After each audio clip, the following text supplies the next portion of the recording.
नमस्कार मित्रों, आपका डॉक्टर आलोक चांटिया AIRONDF चैनल पर स्वागत है। जंगल एक ऐसा शब्द जिसको आपने अपने जीवन में ज़रूर सुना होगा, देखा भले ना हो। इस शब्द को कहीं ना कहीं हमें समझने के लिए और इसके प्रति संवेदनशीलता जगाने के लिए वर्ष 2012 से वैश्विक स्तर पर विश्व वानिकी दिवस मनाया जाने लगा, जिसमें जहां 2023 में इसकी थीम रखी गई थी वन और स्वास्थ्य, वहीं पर 2024 में इसकी थीम है वन और नवाचार। कहने का तात्पर्य यह है कि लोगों में वनों के प्रति एक संवेदनशीलता जगाने के लिए हमें हर साल अंतर्राष्ट्रीय वानिकी दिवस मनाने के लिए प्रेरित किया जाता है। और इसीलिए मैं आज आपके साथ वन की बात सिर्फ इसलिए कर रहा हूं क्योंकि जब आपसे इसकी बात कर रहा हूं तो आपको यह जानकर आश्चर्य होगा कि वैश्विक स्तर पर आज तक किसी भी विषय में, चाहे वो विधि का हो, मानवशास्त्र हो, समाजशास्त्र का हो, कहीं पर भी जंगल की कोई परिभाषा ही नहीं दी गई है। जंगल जिस शब्द को मैं आपसे कह रहा हूं, यह एक संस्कृत का शब्द है और जिसका मतलब ये होता है एन अनकल्टिवेटेड वेस्ट, जहां पर एक ऐसा स्थान जो कल्टीवेटेड नहीं है और एक निरुद्देश्य रूप से वेस्ट के रूप में पड़ा हुआ है। यह संस्कृत में जंगल की परिभाषा दिया है। वहीं पर अगर हम ऑक्सफोर्ड डिक्शनरी की बात करें तो an impenetrable growth of vegetation के रूप में जंगल को परिभाषित किया गया है। लेकिन अगर चूंकि मानव शास्त्र में मुख्य रूप से जनजातियों को पढ़ाया जाता है और वो एक दुर्भाग्य की बात है कि भारत में जब देश स्वतंत्र हुआ तो 212 जनजातियां थीं, लेकिन 2011 की जनगणना के बाद 706, कहीं कहीं 11 लिखा है, कहीं 5 लिखा है, जनजातियां पूरे भारत में रहती। मैं आपसे भारत की बात मुख्य रूप से कर रहा हूँ। और उसमें से अगर हम वर्तमान में जो एक ट्राइबलाइजेशन का दौर चला है या फिर संविधान के अनुच्छेद 366 की उपधारा 25 में जो जनजातियों को रेखांकित करने की बात कही गई और 342 में जो जनजातियों को घोषित करने की बात कही, उससे इतर अगर हम बात करें तो प्राकृतिक रूप से जनजाति का 90% हिस्सा जंगलों में ही रहता था। और ऐसी स्थिति में अगर जंगल की परिभाषा की बात की जाए तो निश्चित रूप से आपको जंगल एक ऐसा स्थान लगेगा जहां पर प्रकृति के साथ साथ सभी जीव जंतु, जानवर और मानव प्राकृतिक संपदा के साथ ही जीवन निर्वाह करते हुए जहां रहते हैं, उन्हें जंगल कहा जाना चाहिए। लेकिन यह परिभाषा मेरी अपनी कही जा सकती है, आधिकारिक रूप से अभी कहीं कोई परिभाषा इसकी नहीं दी गई है। वो बात अलग है कि जंगल शब्द को वैश्विक स्तर पर रिबेल MC द्वारा एनर्जी फ्लश नाम की उनकी किताब के द्वारा बहुत पॉपुलराइज किया गया। और आपको मालूम होगा कि जंगल बुक का नाम किसने नहीं सुना, जिसमें रुडयार्ड किपलिंग ने मोगली की पात्र की रचना करके इस शब्द को बहुत प्रचारित किया। और आज वैश्विक स्तर पर जंगल का संस्कृत से निकला यह शब्द हम लोगों के बीच प्रचारित है। लेकिन आज हमें बात तो यह करनी है कि जंगल जो कि पूरी पृथ्वी पर जितना समुद्र है उसको निकालने के बाद जो ज़मीन बचती है 1/4 के आसपास, उस पूरी पृथ्वी का अगर हम बात करें तो करीब 9.5% जंगल है। और अगर जो केवल भूभाग है अगर उसके सापेक्ष बात करें तो पूरी पृथ्वी पर करीब 30% जंगल है। और अगर मानव के जीवन के सापेक्ष बात करें तो यह माना जाता है कि जो मानव जनसंख्या उसके सापेक्ष 33% जंगल होना चाहिए। लेकिन वर्तमान में मानव की जंगल ज़्यादा बढ़ गए हैं और जंगलों का अनुपात घट गया और करीब 20%, कहीं कहीं 21% का विवरण मिलता है जंगल शेष बचे हैं। जंगल हमें क्यों बचाने चाहिए? जंगल बचाने के लिए यह बात समझनी ज़रूरी है कि आप यह जानते हैं, बचपन से यह पढ़ाया गया है कि पेड़ों से वातपोष सर्जन होता है और इसका सबसे अच्छा प्रमाण आप अमेज़न के जंगलों में देख सकते हैं, जो बहुत बड़ा जंगल है। और ख़ास तौर से ब्राज़ील में तो पानी का 70% जो बरसात होती है वो घने जंगलों के कारण ही होती है।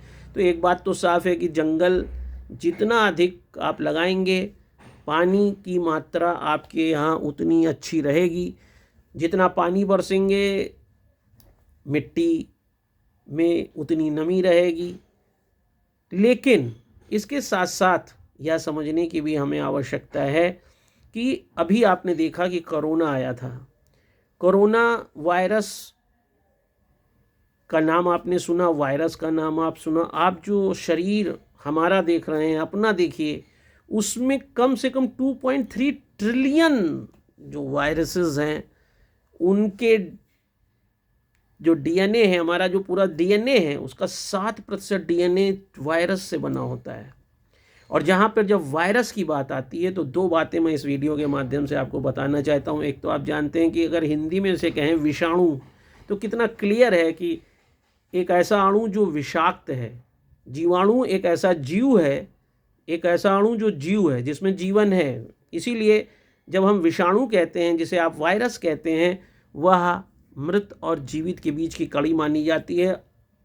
कोरोना काल में वायरस कितना खतरनाक हो सकता है, इसका आप अनुभव भी कर चुके हैं, क्योंकि यह भी विज्ञान द्वारा प्रमाणित हो चुका है कि ऑक्सीडाइज्ड माहौल में वायरस सरवाइव नहीं करते हैं। और कोरोना में तो आपने देखा ऑक्सीजन के महत्व को, कि जितना अधिक हमको ऑक्सीजन की ज़रूरत पड़ रही थी, ऑक्सीजन का लेवल घट रहा था। अगर ऑक्सीजन हमारे चारों तरफ भरपूर है तो वायरस को पनपने का मौका नहीं मिलता है। अब यहीं पर आकर मेरी बात थम जाती है कि अंतर्राष्ट्रीय वानिकी दिवस पर यह समझना कितना ज़रूरी है कि हमें पेड़ ज़्यादा से ज़्यादा लगाने चाहिए। वैसे तो आपको यह भ्रम हटा देना चाहिए कि केवल पेड़ों के माध्यम से हमको ऑक्सीजन मिलती है, क्योंकि पृथ्वी की 40% से ज़्यादा ऑक्सीजन तो हमें समुद्र से मिलती है। लेकिन आपने और हमने समुद्र को भी बख्शा नहीं है। और समुद्र में वर्तमान में जब मैं आपसे बात कर रहा हूँ तो 10,000 से ज़्यादा मछली की प्रजातियाँ ख़त्म हो चुकी हैं। लेकिन हर जगह समुद्र तो नहीं है। ऐसी स्थिति में आपके चारों ओर आप अपने जीवन में जितनी ऑक्सीजन लेते हैं वह 2 पेड़ों से निकली हुई कुल ऑक्सीजन होती है। इसलिए आपको अपना जीवन में पेड़ इसलिए भी ज़्यादा लगाने चाहिए, क्योंकि ऑक्सीडाइज्ड माहौल में जब विषाणु नहीं जीवित रहते हैं तो आपने देखा भी होगा कि जो खुले में ज़्यादा रहे, जो गांवों में ज़्यादा रहे, उनको कोरोना ने इतना परेशान नहीं किया।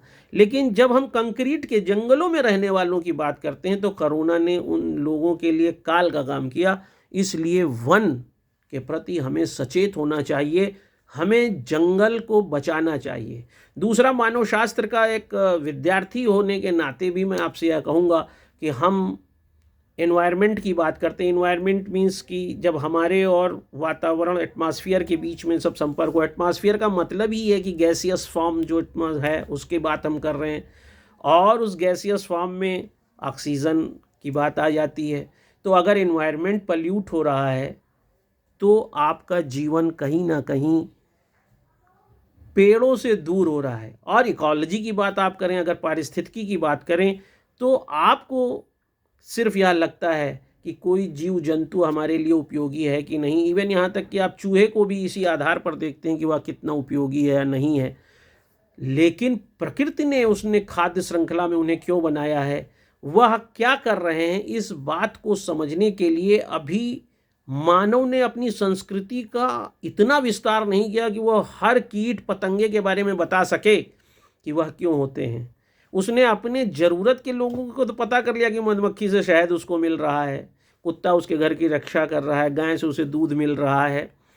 लेकिन हर जीव जंतु, कीट पतंगा जो इस पृथ्वी पर है, वह किसी न किसी श्रृंखला के तहत इस पर्यावरण को बचा रहा है, इस प्रकृति को मजबूत कर रहा है। और इसीलिए मैंने आपसे अभी अपना एक वीडियो में कहा था कि हम ऑर्गेनिज्म इसीलिए कहलाते हैं कि पृथ्वी जैसे जैसे अपने को ऑर्गेनाइज करती जाती है, उस तरह के जीव जंतु पृथ्वी पर पनपने लगते हैं, और उन्हीं तरह के जीव जंतुओं के सापेक्ष हम यहाँ जीवन जीते हैं। अब अगर आप द्वारा इस बात को नहीं समझा गया कि वनों को काट देने पर ऑक्सीजन कम होगी और वायरस को बढ़ने का मौका मिल जाएगा। आपको HIV वायरस के बारे में बहुत अच्छी तरह पता होगा। यहाँ पर मैं थोड़ा सा आपको बताना चाहूँगा कि HIV वायरस, एक चीज़ और है कि वायरस जो भी बनते हैं वो RNA के बनते हैं, रेबो न्यूक्लिक एसिड के बने होते हैं।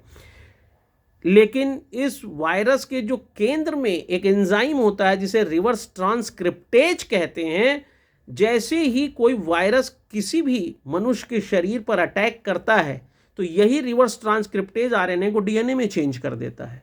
और आप जानते हैं कि माइटोसिस के कारण हमारे शरीर में कोशिकाएं बनती रहती हैं, उन कोशिकाओं के माध्यम से शरीर में फैल जाता है और जैसे ही आपको कोई बीमारी होती है, बीमारी होने का मतलब प्रोटीन बनेगा, एंटीबॉडीज़ बनेंगे।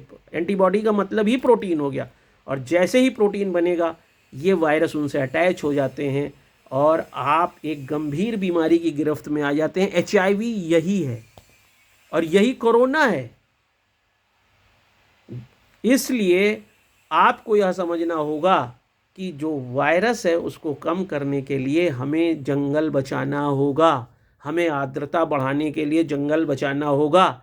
वैसे तो मैं आपको बताऊं कि जब अंग्रेज़ यहाँ पर आए तो अंग्रेज़ जो है वो ओक के जहाज़ बनाते थे, लेकिन वो 10 साल में ख़राब हो जाते थे। लेकिन उन्होंने देखा कि यहाँ की जो इमारती लकड़ियाँ हैं भारत की, उनसे जब जहाज़ बनाए जाते हैं तो वो 50-50 साल बनते हैं। और ये देखने के बाद पहली बार अंग्रेज़ों ने शहर से निकलकर जंगलों की तरफ का रुख किया और वहीं पर उन्होंने 1865 में फॉरेस्ट एक्ट बनाया। और उसके बारे में अब फॉरेस्ट एक्ट 1865 का संशोधन 1878 में हुआ, 1887 में हुआ, 1927 में हुआ, 1927 के बाद 1987 में हुआ, फिर 2006 में फॉरेस्ट राइट एक्ट बना, फिर उसका 2023 में संशोधन हुआ है। और इन सब के पीछे एक ही उद्देश्य था कि अंग्रेज़ ज़्यादा से ज़्यादा इनका फ़ायदा लें। आप जानते हैं कि चाहे चेंचू हो, चेंचू तो बाघों के साथ रहते हैं। कभी आपको मौका मिले हैदराबाद जाइए, वहाँ देखिए, या फिर आप यहाँ उत्तराखंड में, चाहे वह राजी हो, चाहे वह भोक्सा हो, चाहे वह थारू हो, चाहे वह जौनसार बाबर हो, चाहे भोटिया हो, सभी जंगल के साथ रहते हुए, यहाँ तक कि भोटिया जनजाति में तो लाशों को इसलिए पहाड़ पर जलाया नहीं जाता है कि उन्हें लगता है पहाड़ों को इससे तकलीफ होगी। कादर को आप जानते हैं कि वो किस तरह से वन उत्पादों पर निर्भर हैं। टोडा कोडा बडागा इरुला कुरुम्बा नीलगिरी पहाड़ियों पर रहने वालों का पूरा जो संस्कृति है वो जंगल पर ही आधारित है। ऐसे स्थिति में आपको इस बात पर ध्यान देना चाहिए कि क्या पूरी तरह से जनजातियों को जंगल से हटा देना ही उचित कार्य है। वैसे तो फॉरेस्ट विलेज कंसेप्ट है, रेवेन्यू विलेज, फॉरेस्ट विलेज ही वो कहलाते थे जहाँ पर कुछ अधिकारों के साथ जनजातियाँ रहती थीं। लेकिन जो फॉरेस्ट राइट एक्ट अब आया है और उसमें सरकार ने ये कहा है कि आपके पास अगर कागज़ है, आपको वो कागज़ दिखाना पड़ेगा कि आप यहाँ के परमानेंट ड्वेलर्स हैं, तो आप जंगल में रह सकते हैं। शायद ये एक कठिन काम है, क्योंकि जनजातियों के लिए यह बात बताना और कागज़ रखना कि उनके पास फॉरेस्ट में रहने का कोई विधिक प्रमाण है, एक कठिन प्रक्रिया है। लेकिन इस बात को मैं यहाँ पर ज़्यादा विस्तार से नहीं करूँगा, वो किसी और वीडियो में करूँगा। हमें यह समझना चाहिए कि हम क्या वनों के द्वारा अपने जीवन को बचा सकते हैं। और जितना मैंने आपको कानून बताया, उन कानूनों में अब इमारती लकड़ियों को आप काटते हैं तो आपको जेल होती है। इसका मतलब है कि सरकारी रूप से पेड़ों को भी हत्या की कैटेगरी में रख लिया गया है। किसी पेड़ को काट देना उनकी हत्या जैसा है। जैसे किसी व्यक्ति की हत्या कर देने पर आपको 14 साल की सज़ा हो जाती है, ऐसे पेड़ों की इमारती लकड़ियों को भी काट देने पर आपको सज़ा का प्राविधान है, जेल का प्राविधान है। लेकिन उसके बाद भी जंगल कट रहे हैं।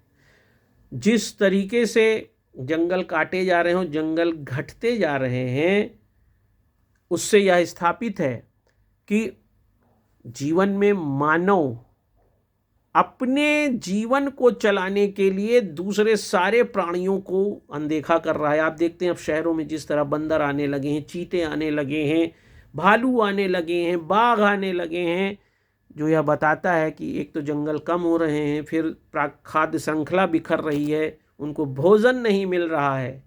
और इन सब के कारण उन्हें शहरों की तरफ आना पड़ रहा है, उन्हें अपने जीवन को खतरे में डालना पड़ रहा है। उसकी ये सच है कि बहुत से रिज़र्व फॉरेस्ट बना दिए गए हैं जहां उनका पालन पोषण हो रहा है, लेकिन एक प्राकृतिक स्थिति में जंगल होने चाहिए थे। मानव को यह भ्रम है कि वह जंगलों की रक्षा कर रहा है, क्योंकि विश्व के जितने भी जंगल हैं उसमें 85% जंगल कीट पतंगे पक्षियों के बीट से बने हुए जंगल हैं। आप कभी हवाई आइलैंड की बात करिए, जो हवाई देश है वह कभी ज्वालामुखी का एक केवल आइलैंड हुआ करता था, और वहाँ पे निरंतर पक्षियों के जाने से, उनके बीट से वो जो मैग्ना था, उस मैग्ना के ठंडे होने से जो वाष्प बनी और बीजों के साथ वहाँ पर वह द्वीप, हवाई द्वीप पेड़ों से कैसे सुंदर देश बन गया।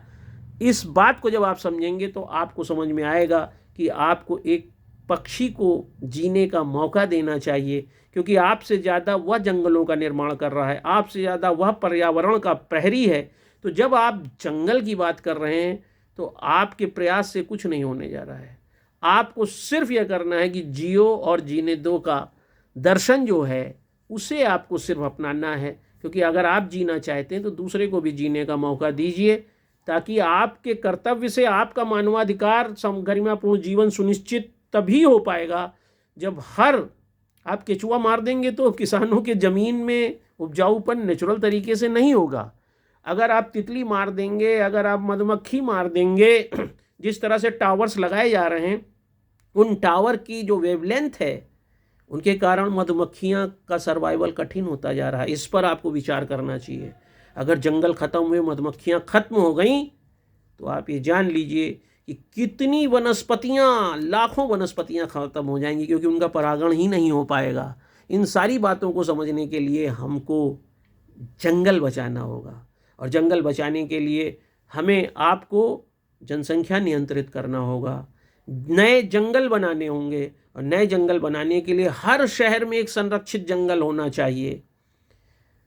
कई किलोमीटर के जंगल बनाए जाने चाहिए, ताकि केवल हमारा जीवन न चले, पूरा इकोसिस्टम में जितने जीव जंतु हैं जिनको आप जान ही नहीं पा रहे हैं कि उनके किस कार्य से आपका जीवन चल रहा है, वह भी जीवित रहें और आप सुरक्षित रहें। निश्चित रूप से अंतर्राष्ट्रीय वानिकी दिवस पर मेरा यह वीडियो आपको कुछ सोचने का अवसर ज़रूर प्रदान करेगा, ताकि मैं अखिल भारतीय अधिकार संगठन के लिए आपके साथ फिर किसी अच्छी बात को ला सकूं। लेकिन जाते जाते आपसे यह ज़रूर कहूँगा, एक पेड़ कहीं ज़रूर लगाइए, क्योंकि आपके पेड़ लगाने से, वनों की रक्षा करने से सिर्फ आप ही नहीं बचेंगे, यह पूरा पारिस्थितिकी तंत्र बचेगा। ऑक्सीजन रहेगी, ऑक्सीजन जितनी ज़्यादा रहेगी वायरस उतने कम होंगे, और आप अपनों को मरता नहीं देखेंगे, अपनों से दूर खड़े होकर उनकी लाश को जलता नहीं देखेंगे। लेकिन ये सब तब होगा जब हम वनों को संरक्षित करेंगे। नमस्कार।